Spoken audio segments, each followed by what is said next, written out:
A blessed day to everyone and to my dear panelists. Let me introduce myself. My name is Donny Sacuesa, and also let me to introduce to you my advisor, Dr. Genaro Vihapos. And thank you for this opportunity. Now, let me begin my presentation. My dissertation title is Modeling Brand Loyalty and Repurchase Intention Through Service Quality, Servicescape, and Customer Satisfaction, a sequential explanatory study of Starbucks Philippines. In this study, modeling means developing and validating relationships among variables to explain consumer behavior. It is applied through structural equation modeling within a sequential explanatory mixed methods design testing how variables influence each other. Che et al. 2025. To provide some background of the study, I choose this topic because as a marketing and brand professional, I believe I can make meaningful contribution to the study. Yeah, and also I choose Starbucks because I really enjoy my stay in their stores, especially because of their physical environment. Meaning I really enjoy the lighting, the design, the temperature, and even the background music. And for this study, I really want to prove and to know at the same time that having a physical store combined with good service can really foster brand loyalty and also can make the business grow. And moving on, Starbucks Philippines provides a unique context because it is not just a coffee provider. It has become a third place for Filipinos, a venue for social bonding, lifestyle expression, and cultural identity. Wang et al. 2024. This study investigates how service quality and the physical environment or the servicescape shape customer satisfaction, which in turn foster brand loyalty and repurchase intention.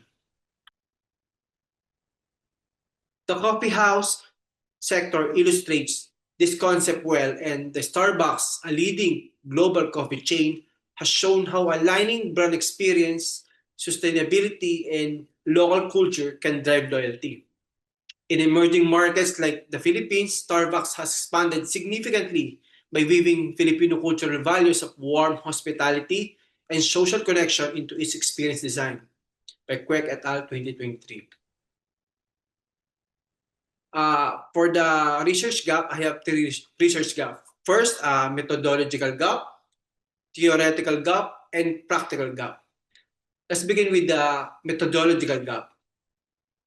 To the best of my knowledge, this dissertation is the first known study to apply a sequential explanatory mixed method design that connects service quality, servicescape, satisfaction, brand loyalty, and repurchase intention in Starbucks Philippines.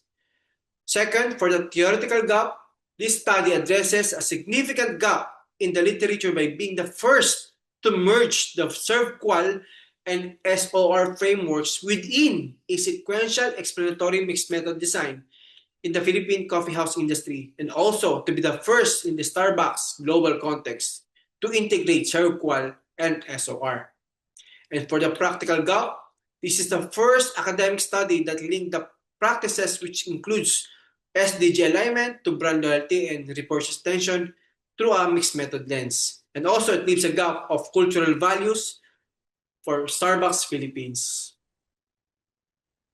I also incorporate the United Nations Sustainable Goals, which includes first, SDG 8 or decent work and economic growth through responsible labor practices. Second, SDG 9, industry, innovation, and infrastructure through innovations in store design.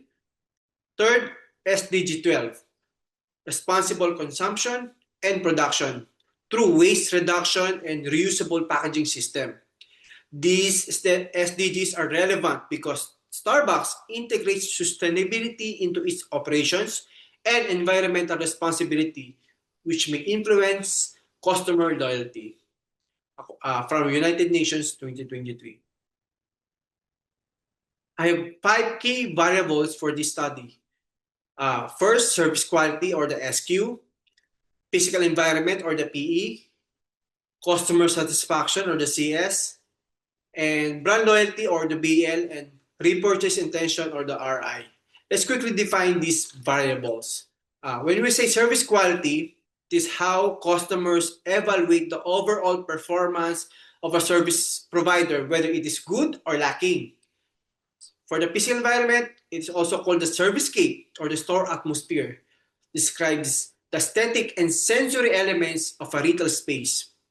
For the customer satisfaction, it refers to how a customer feels about a product or service after reflecting on their experience with the brand. For the brand loyalty, it refers to a consumer's strong commitment to continue buying from a brand, leading to repeat purchases regardless of competitors' marketing efforts. And for the repurchase intention, it is customers' willingness to buy a product or service from the same brand again in the future after making a previous purchase. And for the theoretical framework, the integration of ServQual and SOR frameworks offers a solid foundation for exploring how service quality and physical environment impact loyalty behaviors in the Starbucks Philippines. By combining these frameworks, this study views service quality in the physical environment as stimuli, while the customer satisfaction and brand loyalty as internal states and repurchase intention as the behavioral response. Let's quickly define the ServQual and SOR models. The ServQual model provides a framework for evaluating service quality by measuring the gap between customers' expectation and their perception of actual service performance. For the stimulus organism response model or the SOR, it expands on the idea by suggesting that environmental and service stimuli affect internal states such as satisfaction, which then lead to behavioral responses like loyalty and repurchase. For the conceptual framework, for the sake of the presentation, I provided some color legends. For the blue arrows, it means it directly influences or affects. For the green arrows, it positively influences. For the double-sided arrow, it sequentially mediated. And the conceptual model processes, it means the SQ and the PE directly influence CS, BL, and RI, while the CS mediates the effects of SQ and PE on BL. And somehow, the BL mediates the effects of CS on RI. For the statement of the problem, the study addresses the following questions. First, how does service quality influence customer satisfaction, brand loyalty, and repurchase intention at Starbucks Philippines? Second, how does the physical environment or the servicescape affect customer satisfaction, brand loyalty, and repurchase intention at Starbucks Philippines? Third, how does customer satisfaction mediate the relationship between the service quality, physical environment, and brand loyalty? Fourth, how does a brand loyalty mediate the sequential effects of service quality and servicescape on repurchase intention? Fifth, how do Filipino Starbucks customers describe their journey from perceptions of service and the environment to satisfaction, loyalty, and repurchase intention?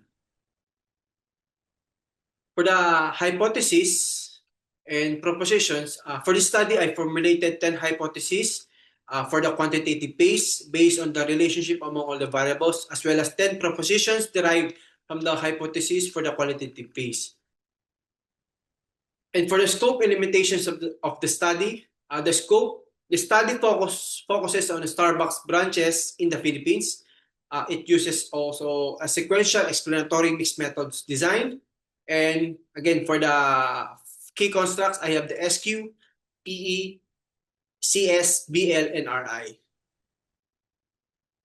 For the limitations of the study, I have geographically and contextual focus, cross-sectional design, and self-reported data. For the geographical and contextual focus, the study is geographically limited only to Starbucks Philippines. Therefore, it will not apply directly to other brands, countries, or cultural contexts. Second, cross-sectional design. It captures the relationship at one point in time, not connection. And for the self-report data, it may introduce bias, though qualitative narratives will help to mitigate this. For the significance of the study, who will benefit from the study? First, of course, the Starbucks Philippines, because it will provide a data-driven blueprint for improving service, store design, and customer retention. Second, for the food service sector, it offers evidence-based strategies for enhancing customer experience by recommending specific changes in employee training and in store design. For academics and future researchers, by exploring additional factors or adapting this model to different sectors. And for the policymakers and economic strategies, it will support initiatives on service training and economic competitiveness. And for the societal contribution for the SDGs, it connects service excellence with sustainability and responsible consumption. And now let's discuss about the population, sample size, and sampling technique. For this study, our target population includes regular customers of Starbucks Philippines.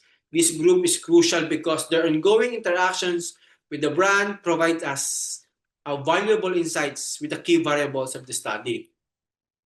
For the sampling technique, for the quantitative, we're going to use convenience sampling. And what is convenience sampling or the accidental sampling?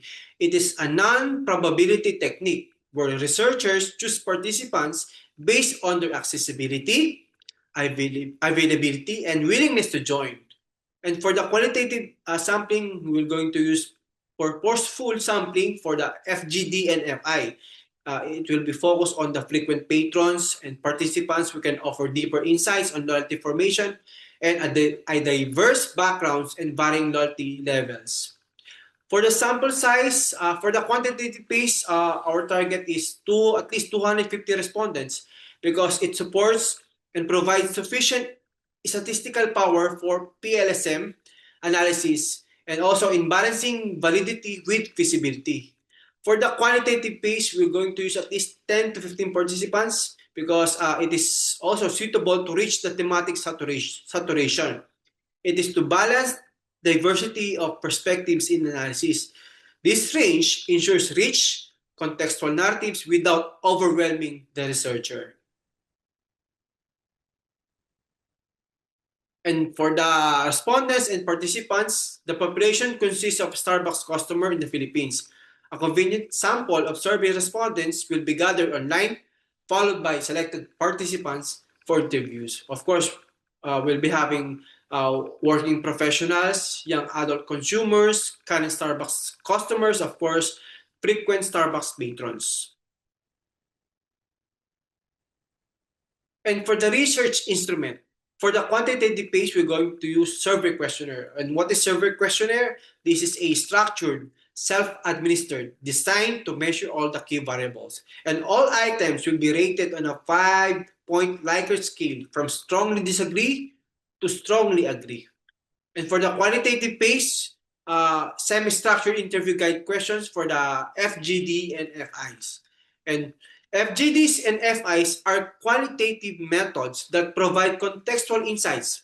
FGDs is to obtain collective perceptions and shared experiences within a moderated group, while the FIs explore individual perspective through open-ended investigation. For the data gathering procedures, for the qualitative piece, online distribution of survey questionnaire via emails, social media, and other platforms. And we also trying to have a partnership with the Starbucks Philippines for the distribution of the online survey. And we're planning to distribute it from December 2025 to March 2026. And to collect data for the study mainly through survey questionnaires and data from Google. And surveys will be stored securely and anonymously on Google Drive, and the data will be automatically compiled into Excel file using Google Form automatic tabulation feature. And for the qualitative pace, of course, FGDs and FIs and our interview period, we are targeting from April 2026 to June 2026 after the quantitative pace. And for the statistical treatment of data, for the quantitative phase, of course, we're going to use the PLSSM. And again, this statistical method is well suited for our research objectives, especially its ability to model complex relationship and test mediation hypothesis. And for the qualitative phase, we're going to use thematic analysis. And what is thematic analysis? It's a flexible and effective way to capture participants' experiences and perceptions, providing a rich and detailed account of the data. This will allow the researcher to provide deeper insights about the key variables of the study, according to Damyanov 2023. And for the ethical considerations, throughout the research process, we will strictly adhere to the principles of voluntary participation, informed consent, confidentiality, and anonymity. The data we collect will be securely stored and accessible only to the researcher. Will fully comply with the ethical standards and approval from the Ethical Review Board of the Polytechnic University of the Philippines. I will end my presentation by saying thank you, and I'm now open for your suggestions. Thank you for listening.